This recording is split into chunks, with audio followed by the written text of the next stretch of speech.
Semolina বা সুজি যদি খাদ্যদ্রব্য হিসাবে আমাদের জীবনে না থাকতো তাহলে যে কি হতো, জলখাবার থেকে ডিনার, স্টার্টার থেকে ডেজার্ট সবেতেই অপরিহার্য। কথিত আছে সেমোলিনা শব্দটি ল্যাটিন ওয়ার্ড সিমিলা থেকে এসেছে, যার মানে ফ্লাওয়ার বা আটা। প্রায় ৭,০০০ খ্রিস্টপূর্বাব্দে মধ্য ইউরোপ ও ভূমধ্যসাগরীয় অঞ্চলে দুরূহ প্রজাতির গমের উৎপত্তি হয়, আর তার থেকেই সুজির আবিষ্কার হয়। জানা যায় দ্বিতীয় বিশ্বযুদ্ধের সময় যখন চালের অভাব দেখা দেয়, সেই সময় ব্রিটিশ শাসকরা ভারতে গম থেকে তৈরি করে সুজিকে চালের বিকল্প হিসাবে জনপ্রিয় করে তোলে। বিশেষত দক্ষিণ ভারতে সুজি প্রধান খাদ্যদ্রব্য হিসাবে গৃহীত হয়। পরে গোটা ভারতবর্ষে সুজি জনপ্রিয়তা পায়। আজ বানাবো দক্ষিণ ভারতে কর্ণাটকের জনপ্রিয় খাবার রাবা কেশরী বাত বা সুজি কেশরী হালুয়া।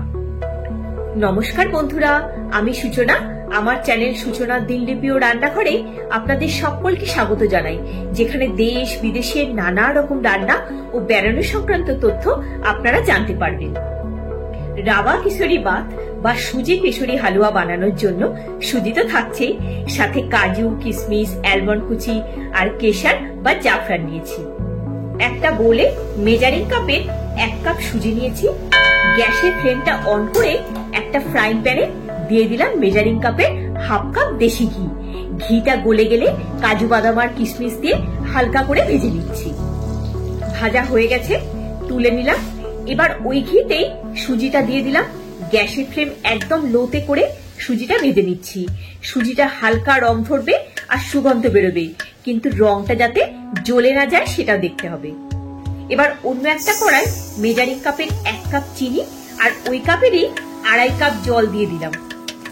একটা শিরা তৈরি করে নিচ্ছি। চিনি গলে যাওয়া পর্যন্ত অপেক্ষা করতে হবে, তবে ঘন বা চটচটে শিরা তৈরি করার দরকার নেই।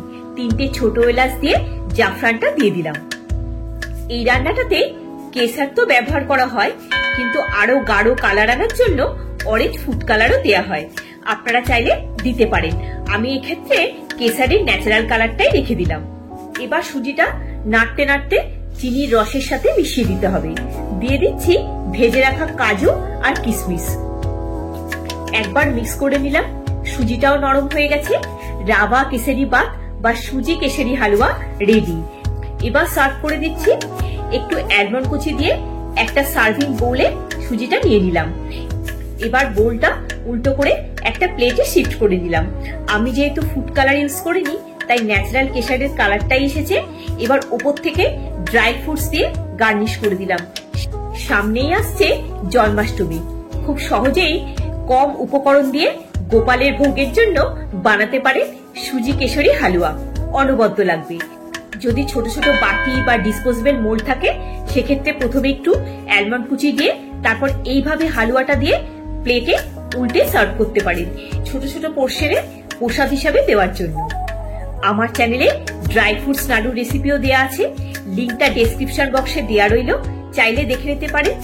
সকলকে জানাই শুভ জন্মাষ্টমীর আন্তরিক প্রীতি, শুভেচ্ছা ও অভিনন্দন। ভিডিওটা যদি ভালো লেগে থাকে একটা লাইক দিয়ে চ্যানেলটা সাবস্ক্রাইব করে পাশে থাকার অনুরোধ রইল। সবাই খুব ভালো থাকবেন, সুস্থ থাকবেন। দেখা হচ্ছে পরের একটি পর্বে। ধন্যবাদ।